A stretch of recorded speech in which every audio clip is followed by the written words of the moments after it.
Welcome to our study of Shantideva's Bodhicharya Avatara as taught and summarized by His Holiness the Dalai Lama. And as always, we'd want to engage with this study with the awareness how this is something that addresses the condition that we refer to as samsara, and which is this condition of suffering that the Buddha saw where sentient beings unnecessarily, all of us living entities, we unnecessarily get caught up in a delusional condition that actually can be remedied. The delusional condition consists of not properly knowing the nature of our own consciousness and failing to understand it properly. Then we're caught up in an unnecessary condition of insecurity and pain and narrowness, in which we reduce ourselves and our reality into a condition of projections and continual strategizing on the basis of this self-centering, this sense of me that continually operates with likes and dislikes, and from that also the patterns that we generate. So this condition of samsara all comes from a place of delusion, and everything that we do on the Buddhist path is really intended to address this condition of delusion, whether we're studying the teaching, whether we're reflecting on the teaching, or whether we're practicing meditation. All of it essentially functions to expand us, to make us grow, if you like, or to sort of push the boundaries, or to essentially relinquish an unnecessary self-imprisonment. So we do this not just for ourselves, but also recognizing that this is a universal condition. And also with a great deal of joy, because the thing about engaging in this study is not that it's just that we're learning a lot or acquiring intellectual information or engaging in a particular spiritual path, but it's really connecting with the goodness of our being, connecting with earth, connecting with all the elements that is intrinsically there with us. So in this way, we're aligning ourselves with an abiding health, an abiding bliss, an abiding goodness. So there's nothing not to like about what we're doing here. And in the context of the work then, in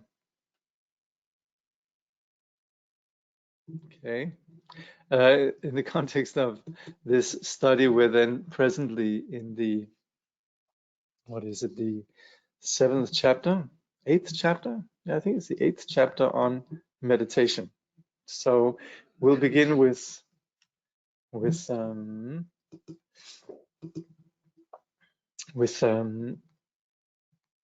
application of perspective, what we're doing on the Buddhist path, the essential understanding of our reality, and then our commitment to the path of taking a refuge in bodhicitta.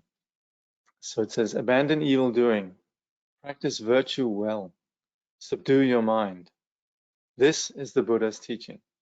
Like a star, an optical illusion, or a flame, a magical illusion, a dewdrop or a bubble, like a dream, a flash of lightning, or a cloud. So should one consider all compounded things. In the jewels of the Buddha, Dharma, and Sangha, we take refuge until we attain enlightenment. By the merit of practicing generosity and so on, may we attain Buddhahood for the benefit of beings. In the jewels of the Buddha, Dharma, and Sangha, we take refuge until we attain enlightenment. By the merit of practicing generosity and the like, may we attain Buddhahood for the benefit of beings. In the jewels of the Buddha, Dharma, and Sangha, we take refuge until we attain enlightenment. By the merit of practicing generosity and the like, may we attain Buddhahood for the benefit of beings. So this, incidentally, is at the beginning of the circumambulation or the circuit around Mount Kailash. You can see Mount Kailash up there on the right hand, and this valley that you see here is what you pursue or walk through as you do this circumambulation.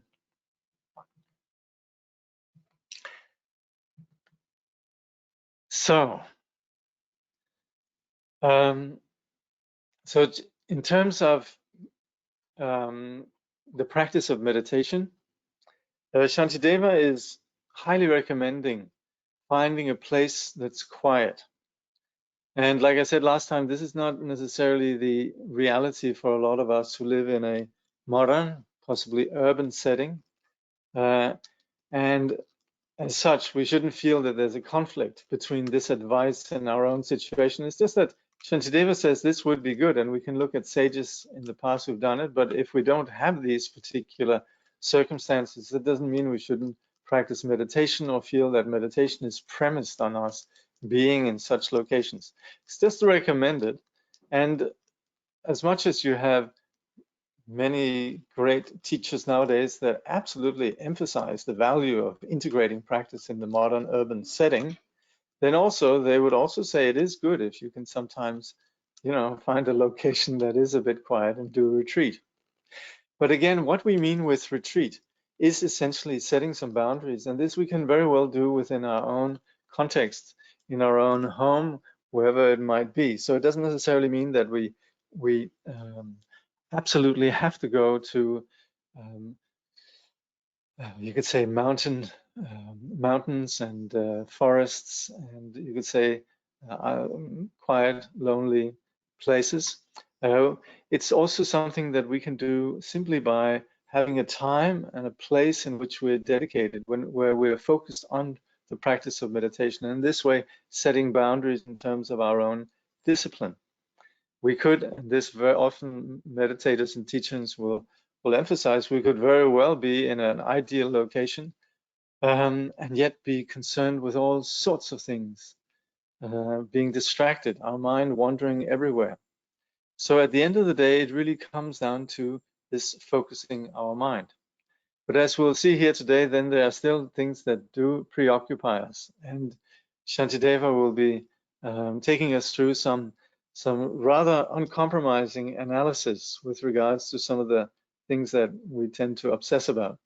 Anyway, it starts off here saying, in short, in lonely place, His Holiness rather says, in short, in lonely places, one is able to meditate with one-pointed concentration, free from personal concerns and attachment. Thoughts of the Buddha and his teaching come naturally to mind. And so this is something that it's true in the sense that when there's less concerns about all sorts of activities, then yes, the essentials, they begin to dawn on us, and the secondary concerns, they sort of fade away. So that's where we begin to have the space and the leisure to actually consider things that truly matter. The notion of actually cultivating the circumstances and also the nature of truth. And that's where then thoughts of the masters that embody truth, the Buddha, and also the value of the teachings, this naturally come to mind in these kind of circumstances. His Holiness says, Shantideva continues by pointing out the mistake of being attached to sensual pleasures.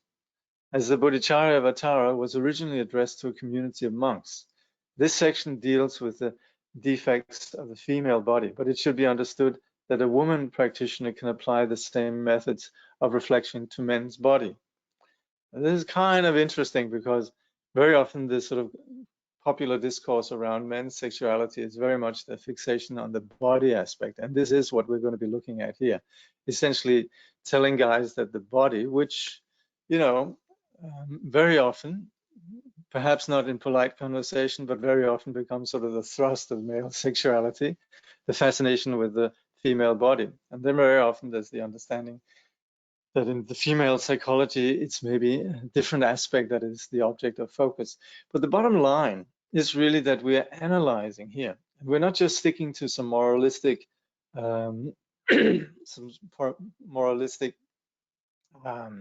propositions or reminders that say, you know, you shouldn't be so attached, or you should not this, or you should not this. It's more about looking at the fact that we are attached and we are fascinated, and then looking at the actual object of fascination, in this case, then the body.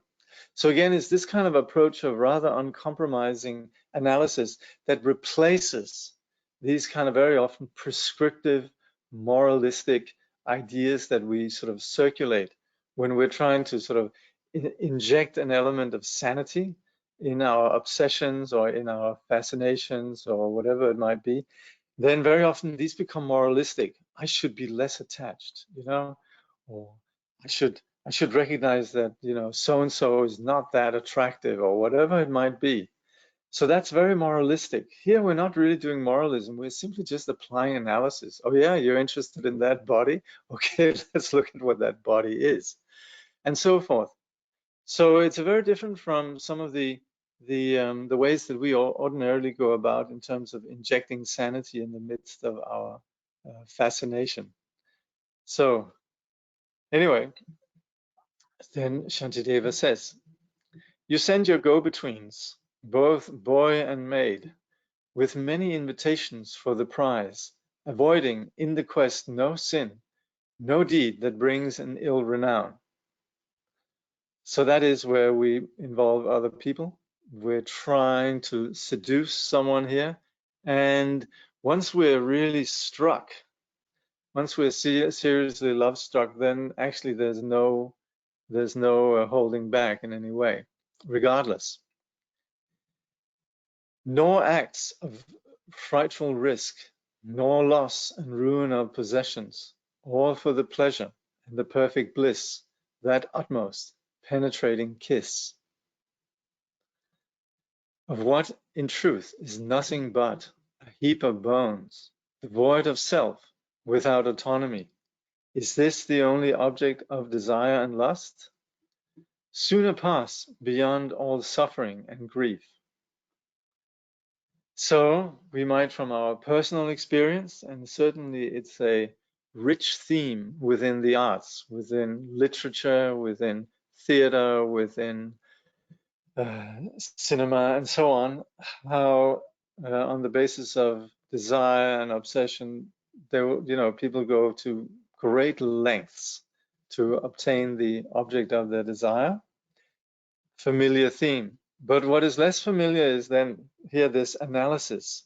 And this is again not in any way, this is not moralistic, but it's really just applying an analysis. What is this object of desire? So first we're going to look at the body here. And that's where we say there is nothing but a heap of bones. And then we look at that. If we look at that, does this aggregation, this physical aggregation, does that have any kind of self?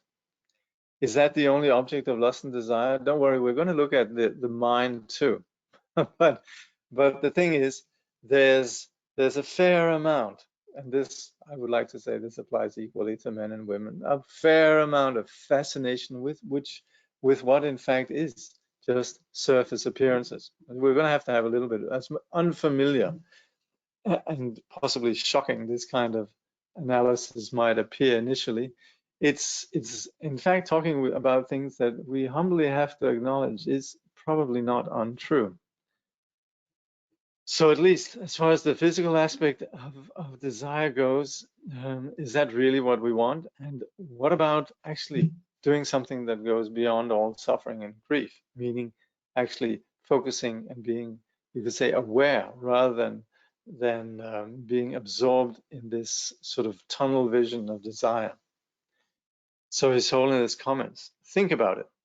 The person to whom we are so attractive and for whom we have undergone so many ordeals is only a mass of flesh and organs and rather unpleasant substances. Of course, we dress up, we look nice, we can appear attractive, but underneath, then, it's rather different. What is it then that we are attached to? The body's person, or the person's body or mind? If we check carefully, we find that we cannot point at any real thing that is the source of our attachment. And this is where, again, I have to remember Tsongsa Khyentse Rinpoche, who once pointed out, as soon as we begin analysis, we arrive at absolute truth. As soon as we begin to analyze, we come to the point where we see anything that we're looking at basically falls away. And you might have had this experience that you're in love with someone and you declare your love, and the person says, "What is it you love about me?" And already there you interject a component of analysis. And that's where you then you go, well, I love this, I love that, I love that. And in fact, everything that we're saying is just, you could say, increasing a huge array of complexity. I mean, it's all very nice, but ultimately it's not satisfactory either, because, it's not the person's looks. It's not necessarily just, the way they think about things. It's not the way they interact with things. It's maybe not, external aspects and so on. In fact, at the end of the day, the more we analyze, the more we go in and use analysis, the less we can find. Just like we say, you can't find the forest for the trees. It's convenient to have a label, my sweetheart, the forest, the object. But if we go in and see clearly, what is it exactly? Well, there's a lot of appearances in terms of a variety of conditions. But again, each of these conditions, again, can be broken down. So as soon as we interject that, why do you love me? Or what is it you want? Or shall we look? Is it the body? Is it the mind? As soon as we interject, we arrive at analysis. And analysis is not just a party pooper or a joy killer. It's really just being aware. And of course, very often at the end of maybe when fascination and love and the fever and the sort of the condition lifts, then an awareness sort of sets in. Well, then we rationalize, etc., if it didn't work out and so forth. So the point here is not really anything about it. Sex or romance is bad. It's more the way that it actually, you could say, brings about a condition of unawareness. And that's where we'd like to introduce this.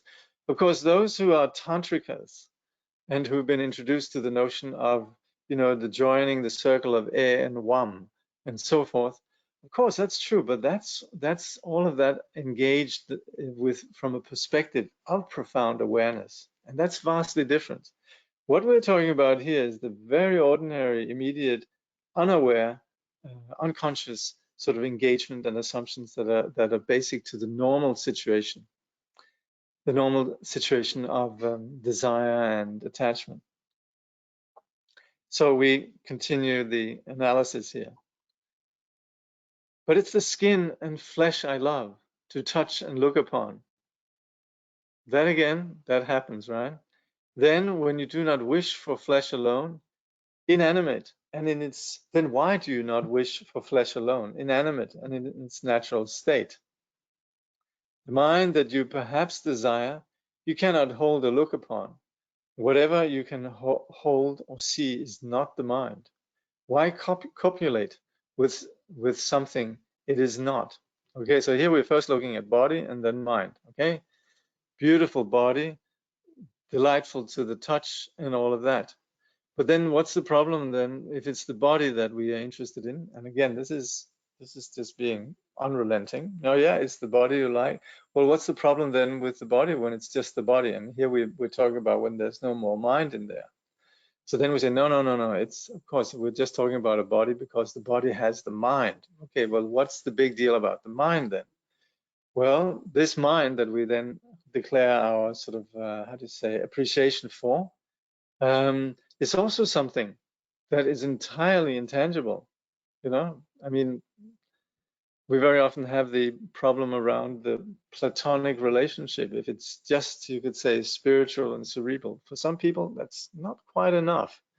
And so the nature of just the mind also is something that cannot be grasped. So again, this is food for thought. It's very different from the way our ordinary, you could say, discourse around relationship, romance, and so forth operates. but it is actually going in and looking exactly at what is it that we're looking at here in terms of this body-mind complex that we are so keen to become intimate with. So His Holiness says, let us examine the body. First of all, it originates from the procreative fluids of the parents. Once mature, is made up of blood, flesh, organs, and bones. Were we to find any one of these things left on the ground, we would be utterly revolted. Why then are we not repelled by the body, which is wholly made up of disgusting elements? So again, Tantrikas, please take it easy. We're talking about just the ordinary perception in terms of just pure physical aspects. If still you doubt such filthiness, though it's very plain for all to see, go off into the charnel grounds, observe the fetid bodies there abandoned. And that's an exercise that would be practiced by yogis and tantrikas as well, which is actually to become not just, you could say, intellectually disposed towards the analytical process here that sees, reason for detachment, but to actually engage with interaction with and seeing corpses and seeing just the phenomenon of the body without the spirit or without consciousness. So this has an impact. And this also, we're talking about something that, of course, is not part of our cultural practice here, and we don't actually have access to it. Unless you have access to go to a morgue, then this is something that rarely actually we come across in our sort of very sanitized culture. But the yogis of old, from the time of the Buddha down to the present day, would go to these charnel grounds. And again, emphasis on charnel grounds, not cemetery, not sort of a nice park with some nice stones, but actually like a junkyard or a dumping ground for just dead bodies. A large part of what we eat and drink to sustain this body ends up as an unending stream of urine and excrement, filling the sewers we find so offensive. But the very reason there are sewers is that our bodies are full of excrement. The body is no different from a sewer. As we have seen, it originates from filth, consists of filth, and churns out filth.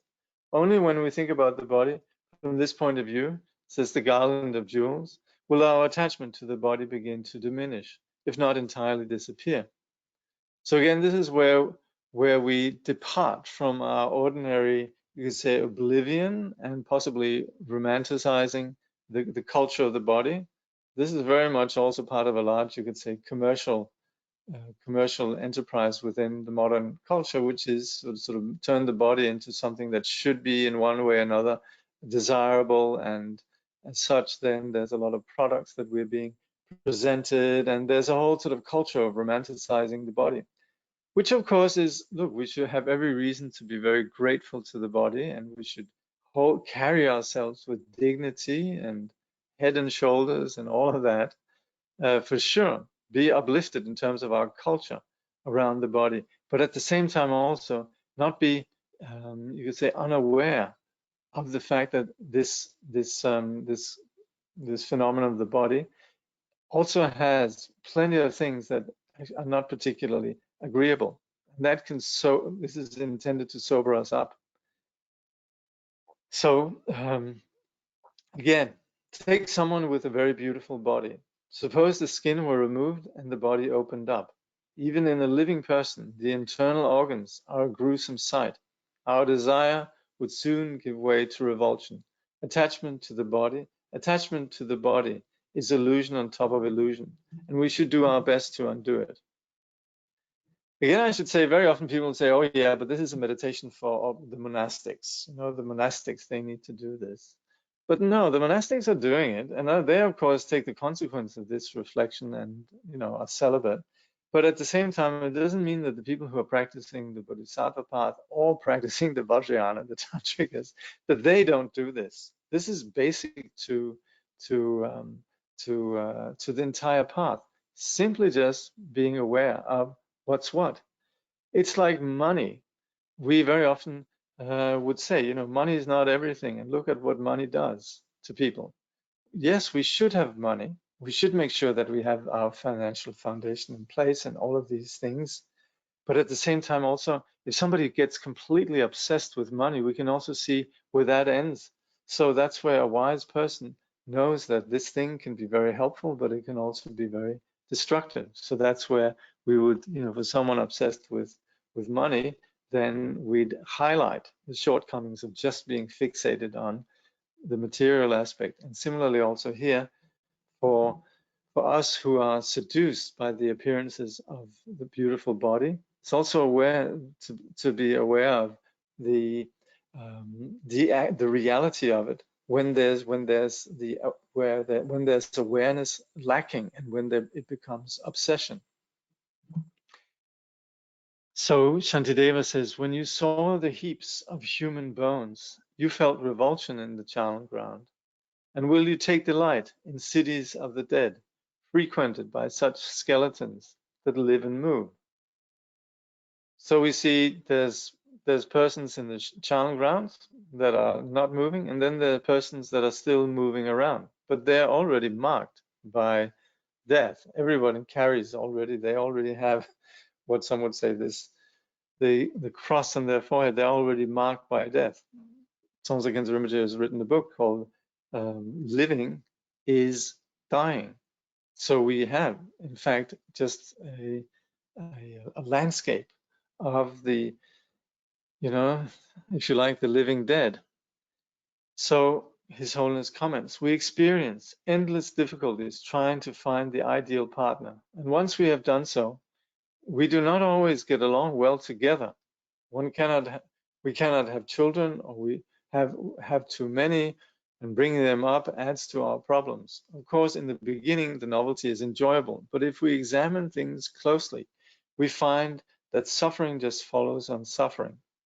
This is why the sutras refer to the malady of household life. So again, this is just mature consideration. Doesn't mean that we shouldn't take up the path of the warrior, and doesn't mean that we shouldn't work towards enlightened society. Doesn't mean that we should not appreciate the lifestyle of both the Bodhisattva and the Tantrika, but at the same time also then having just this insight into the potential for problems when there's a lack of awareness. So His Holiness comments, as for wealth, we go to great lengths to obtain it, and are even prepared to lose our lives for it. Once we have it, we are forever afraid of losing it. Because of wealth, brothers and sisters are at odds. Couples break up. When we do not have it, we suffer. When we have it, we also suffer. So Shantideva says, the pain of gaining, keeping, and of losing all. See the endless hardships brought on us by property. For those distracted by their love of wealth, there is no chance for freedom from the sorrows of existence. They indeed, possessed of many wants, will suffer many troubles, all for very little. They are like the ox that pulls the cart and catches bits of grass along the way. So this is where another aspect of you could say ignorance holds us, and that's when we're caught up with wealth, caught up with ownership, and so on. Like Paltra Rinpoche says, actually I was reading this the other night, but it's a bit longer. But in brief, he has this one beautiful line that says, "Once you have a goat, you have goat problems." That doesn't mean we shouldn't all of a sudden we should not have goats, or we shouldn't have property and so on. But it's about the awareness. And if our property, for example, or the things that we own are dedicated to others, sustaining our family, that we think of this in terms of something we're offering to others, that's of course very different. But what we're talking about here is those distracted by their love of wealth. And that's where it grips us in an unhealthy way. Again, this is not an unfamiliar theme in the arts, but it's something that we actually need to fully integrate in terms of our the application in our lifestyle. So His Holiness says, for the smallest of pleasures, people waste their human lives that have cost them a disproportionately greater effort to obtain. So again, this is where persons come to the end of their life and then question, what was it really worth? Was it really worth it all? You know, Shantideva says, all that we desire is sure to perish, on which account we fall to hellish pain. For what amounts to very little, we must suffer constant and exhausting weariness. With but a millionth part of such vexation, enlightenment itself could be attained. Those who crave are plagued far more than those engaged upon the path. Yet Buddhahood is not what they attain. So again, a question of priorities. And these things that we pursue, they very often, we pursue them with such aggression and with so much dogged fixation, in which we're constantly battling with our world, that this is in fact creating the causes of a hellish experience. Not that necessarily having money takes us to hell or working hard takes us to hell and all of that. That we're not saying, but just understanding the very nature of the struggle. And that's also where if just a small degree of that effort and struggle was put into the practice of enlightenment, then the sort of the permanent objective of bliss would be obtained. His Holiness says, so we should examine the things that excite our distracted thoughts. Gradually these thoughts will become less strong and our minds will become more calm. Then we will be able to meditate one-pointedly on bodhicitta. So again, what is it that drives us? This is in fact just our conceptions, our ideas. This is all what we've talked about here is not about desire, behavior.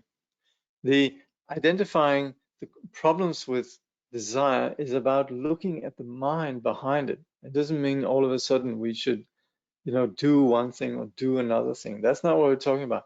We're looking at the mind, the naive mind that projects onto objects without thoroughly recognizing what they are and getting entangled. So this, you could say, these reflections that we have here, they all operate on a very relative level of simply just saying, oh yeah, you're so attracted to this object that's so beautiful. We'll try and have a look. It's not that beautiful. Of course we could be, but the implication is here to essentially counter these thoughts, basically defeat them on the basis of their own logic. On one hand, this mind is saying this is beautiful, and then there's another thought that comes in and says, well, actually not. So it's really just talking in terms of the thought's own language.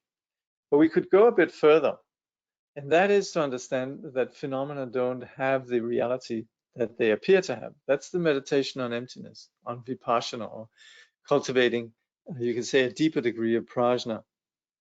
The purpose of all of this is to address the thoughts. So again, this is not about behavior. So this condition in which the mind becomes agitated, that's the issue. That's the bottom line of all of this.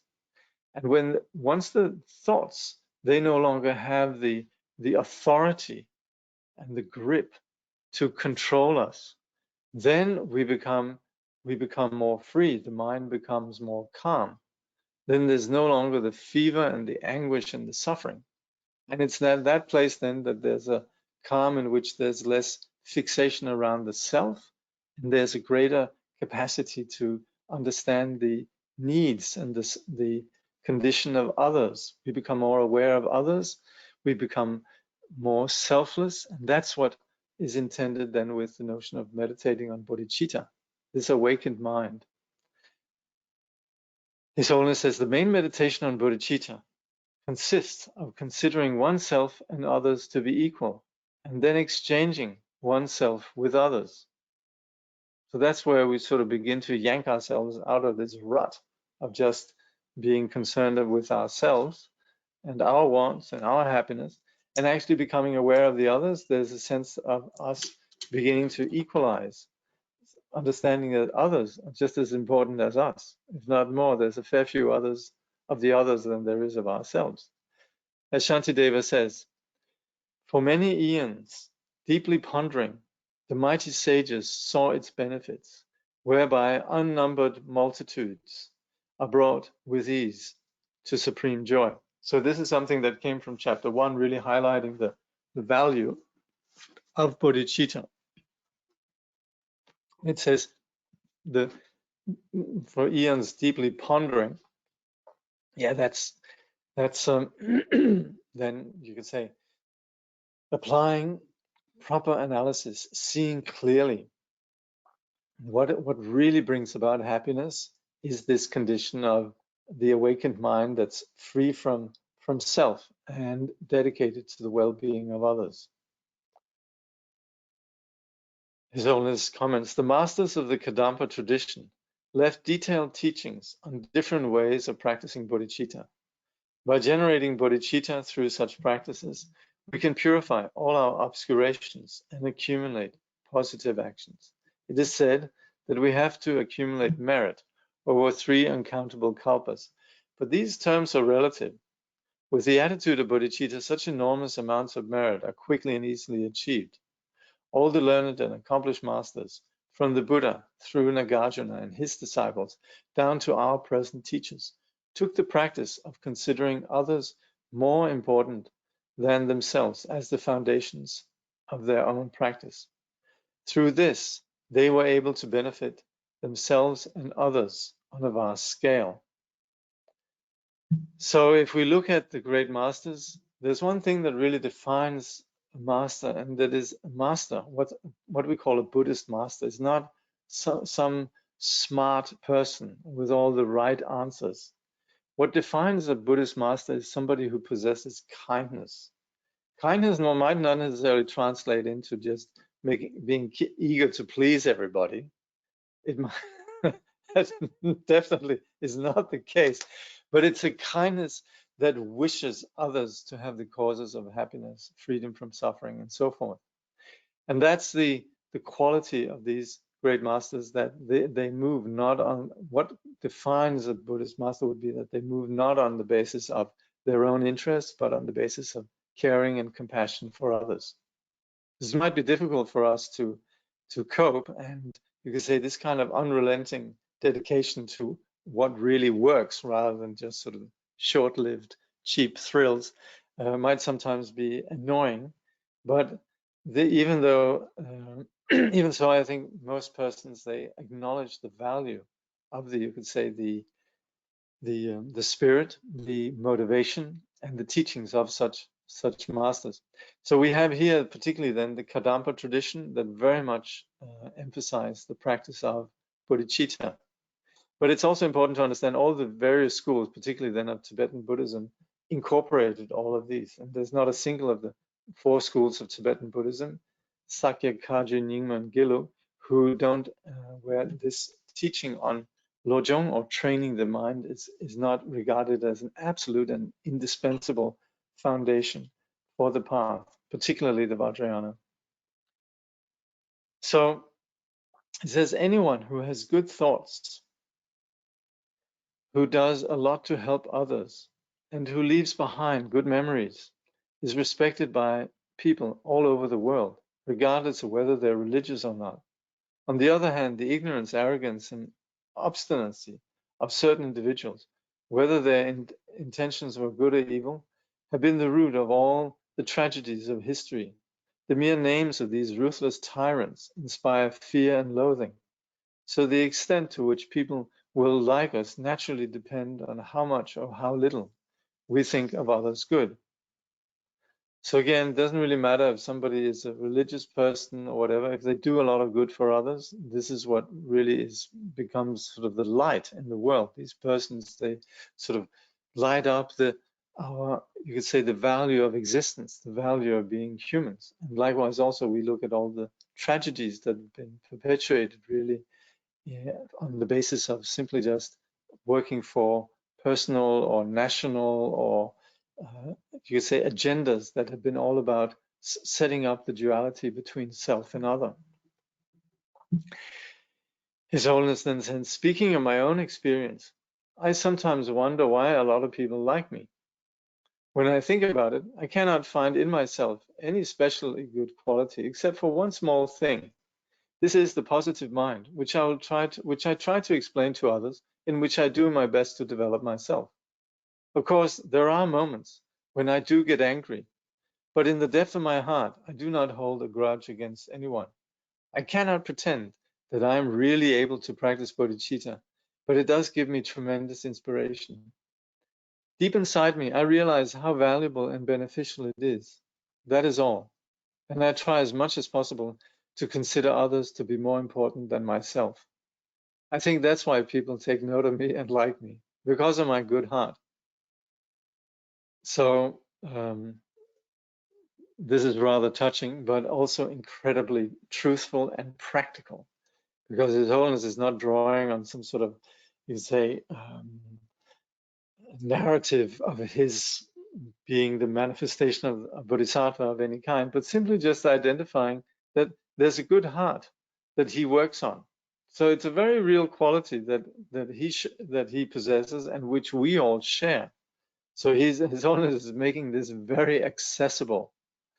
And he says this, what it is, he says that is the positive mind. That's what he's saying, good heart. This is something that he doesn't say I possess it, but he says it's something that I try to practice. So that's why this is something that's very real, and he uses that. This is what this is his practice, and this is the foundation really of everything we're talking about here in terms of the way of the Bodhisattva. And of course, it's rather an understatement in terms, but it's very true also. You know, His Holiness probably noticed that, yes, there's a few of us who rather do like him. That's and this is then him being very transparent about what it's like for him to be on the receiving end of that, and simply just saying, well, you know, this is actually what people like. It's just this. When people say that I have worked a lot for peace, I feel embarrassed. I feel like laughing. I don't think I have done very much for world peace. It's just that my practice is the peaceful path of kindness, love, compassion, and not harming others. This has become part of me. It's not something for which I have specially volunteered. I'm simply a follower of the Buddha. And the Buddha taught that patience is the supreme means for transcending suffering. He says, if a monk harms others, he's not a monk. I am a Buddhist monk, so I try to practice accordingly. When people think this practice is something unique and special and call me a leader of world peace, I feel almost ashamed. So again, of course, what is implicit here is that we're not, this is wonderful, because we could very well have the perception from the outside that in Tibetan Buddhism you have this idolatry of His Holiness the 14th Dalai Lama. His picture everywhere, there's all this, you know, adulation, Nobel Peace Prize, what have you. And you could simply think that there's a whole culture of adoring some particular person. Likewise also with other teachers. And in fact, then it would be interesting to hear what does that person say, and what his point is exactly, that this is just normal. This is just normally following what is the practice of a Buddhist. Here, when he says he's a monk, of course, this doesn't mean just people in robes, but it basically means anybody who's practicing. So we would always say, if we're Mahayanists, we do so on the Hinayanist foundation. When similarly also the Vajrayanists, similarly. So whether we're on the Bodhisattva path or we're Vajrayanists, we're all monks or, you know, monastics in the sense of this practice of not harming others. So His Holiness is just saying that he's just somebody who's doing what the Buddha taught, nothing beyond that. But of course, it's rather endearing that he expresses his embarrassment about this. His Holiness says, a good heart is the source of all happiness and joy. And we can all be good-hearted if we make an effort. But better still is to have bodhicitta, which is a good heart imbued with wisdom. It is this strong desire to attain enlightenment in order to deliver all beings from suffering and bring them to Buddhahood. This thought of helping others is rooted in compassion, which grows from a feeling of gratitude and love for beings who are afflicted by suffering. So, speaking of good heart, and call different things. Recently, I was looking at a book by Ziga Rinpoche where he talks about sewa, tenderness, and also essentially makes this synonymous with bodhicitta. So, good heart, bodhicitta, compassion, and so forth. It possesses the unity of wisdom and compassion, because if it's just ordinary compassion, that would just operate with a duality, self and other. What really renders compassion powerful is the absence of self and other, and that is what we call wisdom. And wisdom in itself, just sort of retracting into a condition of peace and calm, is again entirely is not wisdom at all, because it's still possessing this core delusion that fixates on self. So that also is not selfless. The real expression of wisdom, or the nature of wisdom, is this selfless expression in terms of caring for others. So we would see these two are completely inseparable.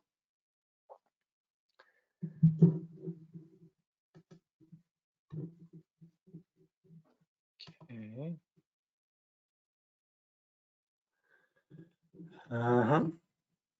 Someone's quoting Tsongsi Khyentse Rinpoche saying, retreat from the past and future. That's right. Yes. And that's what happens, we see ourselves, the samsaric condition is that we are continually on our way. We operate in a condition of becoming. That's actually literally the word for what we call Bhava Chakra, or the wheel of samsara, the wheel of existence, is that it's situated within time. We're caught up in terms of thinking in time. There was a past, there is a future. That's all very true in terms of our relative experience, and we shouldn't, you could say, poo-poo that. But when we are talking about cultivating wisdom, it's when we begin to see through what masquerades as solid truth. And that's where we go beyond relative truth and begin to experience absolute truth. And this is what we do when we practice meditation. And that is where meditation is the space, the window into this dimension that is beyond past and future. Have you seen the 1995 movie called Dead Man, starring Johnny Depp? No, I haven't, but I'll look it up. Thank you. Okay. Awareness and attaching are two ways which won't work at the same time. That's right. Yeah. The moment that we really just become attached on the basis of our projections and are solidifying our projections. So that is where we are coming from a sense of solidified self and an object upon which we project particular value. So that is a practice of ignorance, and you could say an unawareness. And of course, awareness is the opposite of that. Yeah. In the Western culture, with its obsession with the body, there is an immense suffering brought about by the impossible project of trying to have the perfect, attractive body. Young men and women suffer low self-esteem, etc. So I think these teachings are potent, not just to uproot desire, but also to see the fallacy of the cult of the body as a whole. Well, thank you very much. Indeed. Much appreciated. True, true. His Holiness Dalai Lama, at your feet I bow. Yeah. We join you. Yeah. Okay. Okay, well, no questions. There's still 10 minutes. I'll just continue. There's nothing not to like about the text.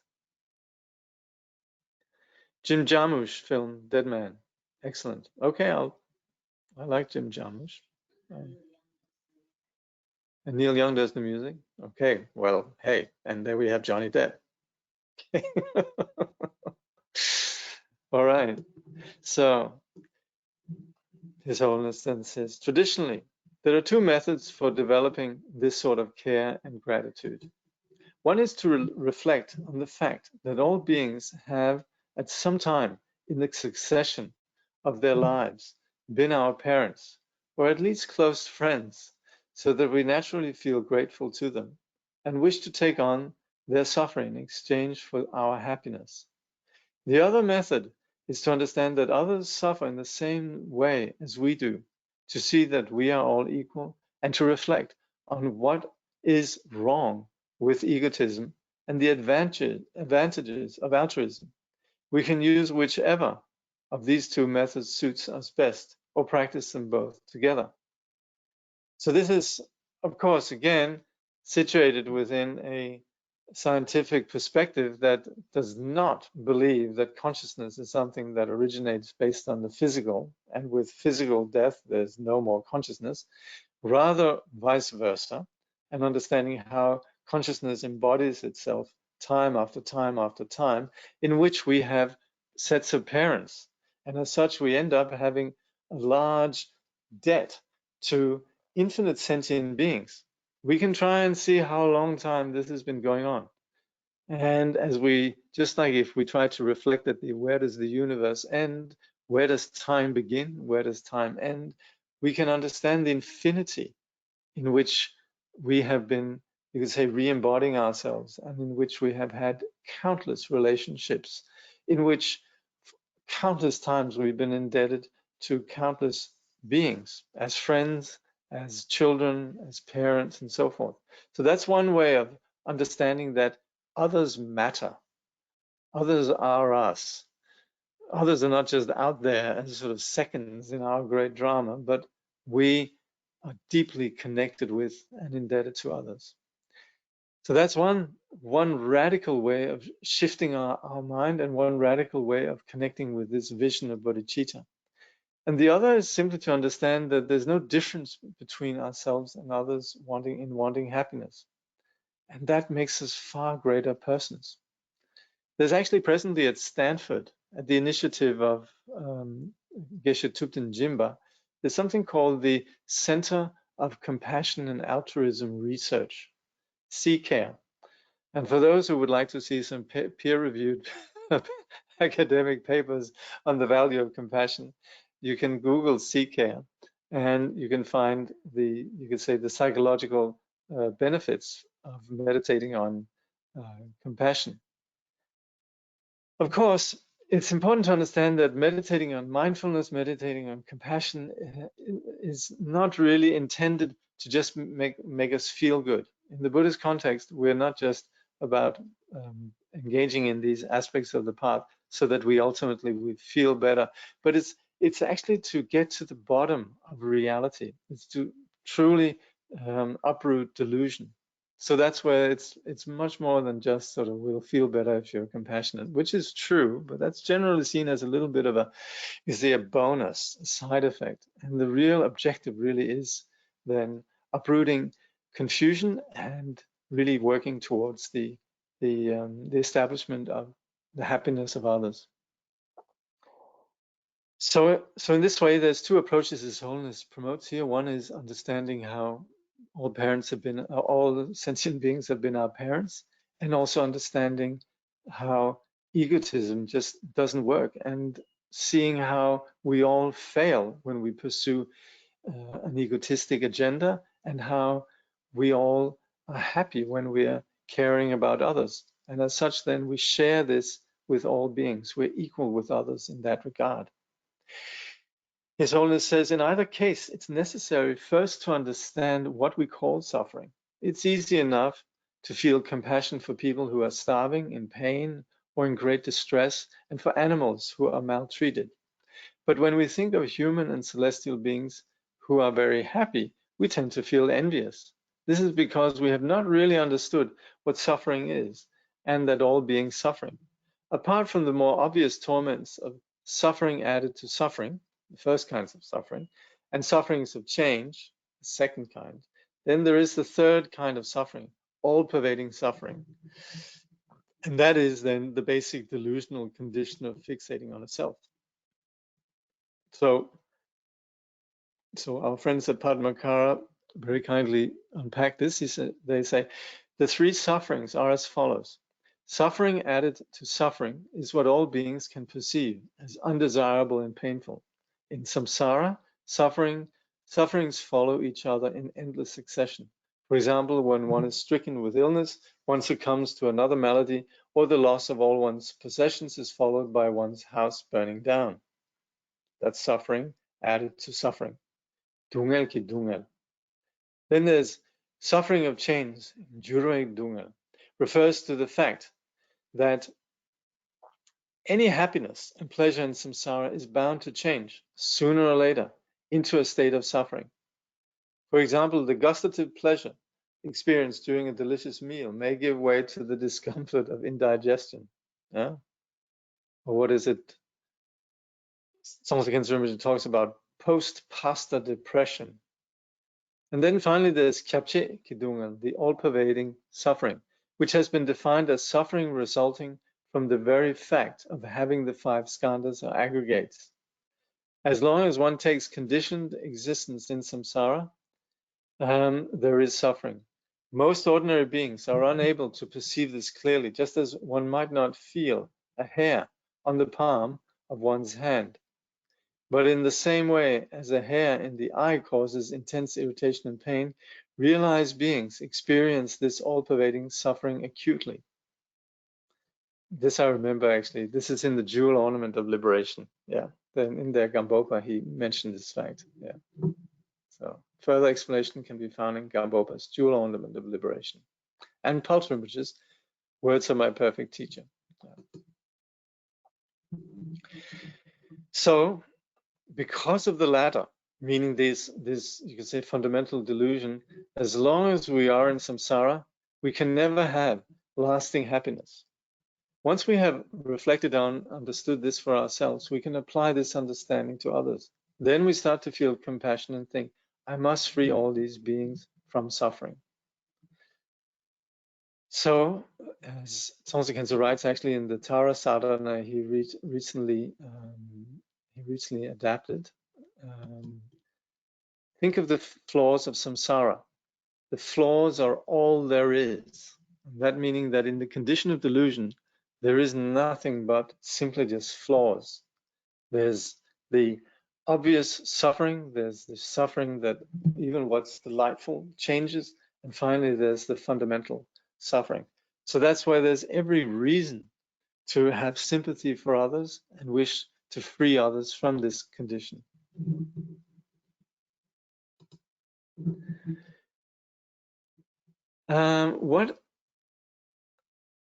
Jakob, what's the best method to dealing with recurring sexual desire? Thank you.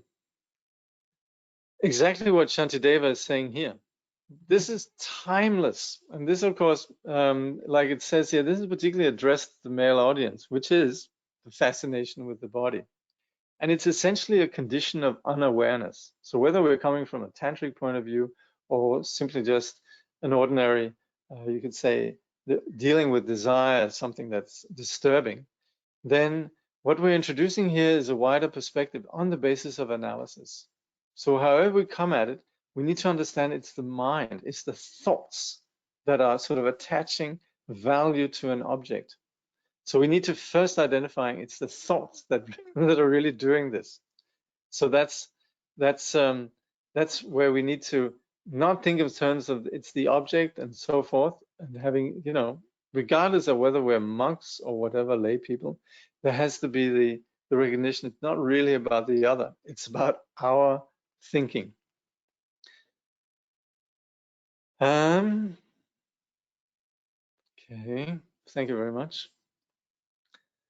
Okay, so So again, so this comes very much in the chapter of meditation, because at the end of the day, if you're sitting out in the proverbial Himalayan cave, and you're having, you know, sexual desires or fantasies, or elaborate sort of business schemes, this is essentially, we might have the external behavior. We could even spend years out there and then come back, and people would sort of salute someone like that, and yet what has been going on has been completely habitual.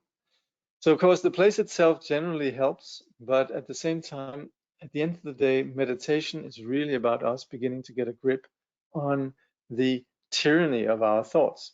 So here, the first thing Shantideva does is relate to this in a very conventional way, using conventional logic. But of course, what's implicit in meditation is that we're beginning to go into a more subtle understanding of how we work with the mind. And that is, of course, working with the thinking. And that's where the first aspect of that thinking is presenting here, is all about the practice of compassion, that our journey, our spiritual journey, is motivated by compassion. And that's where our mind is no longer just this sort of little place where we're sitting there operating with what is going to please me, but actually extracting ourselves from that place into something greater. Yeah.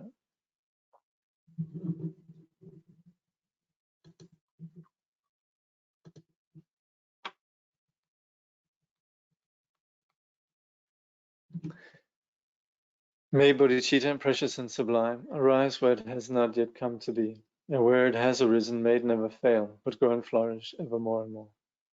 Through all our births, wherever we may be born, may we be endowed with the 7 good qualities of the higher realms. As soon as we're born, may we meet with the Dharma and have the freedom to practice it properly. At that time, may we please the holy gurus and practice the Dharma throughout the day and night, realizing the Dharma and accomplishing its essential meaning.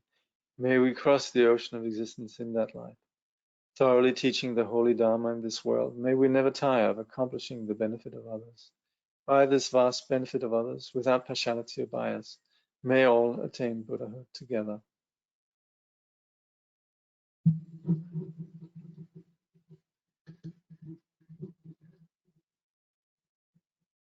Oh, hold on before you go. Don't go. I just have to say there's going to be a break. We'll have a break until, let me just see, I think it's going to be Wednesday, the 19th of January. Yeah, over Christmas. These Wednesdays we won't be doing, and we'll recommence on January the 19th. I'll be sending out an email to all of you who have registered on this program, and also with that email, I'll send you the link. You'll have to re-register, because I can only book these. I generally just book these sessions up until New Year or up until June, sort of 6 months generally. So there'll be a new link for registration. Once you've registered, then it applies as normal, and the recordings will be in the same place. That doesn't change. But anyway, so we'll have a break until the 19th of January. I'll be continuing the Sunday program, Treasury of Precious Qualities by Jigme Lingpa, just because I recently began that, and I didn't want to have just begun and then have a break. So that's actually the only online and the only program that I'll be doing during this period. But the Monday program's not happening, Wednesday program's not happening. So anyway, thank you for participating in this, and I'll see you in January. Thank you very much.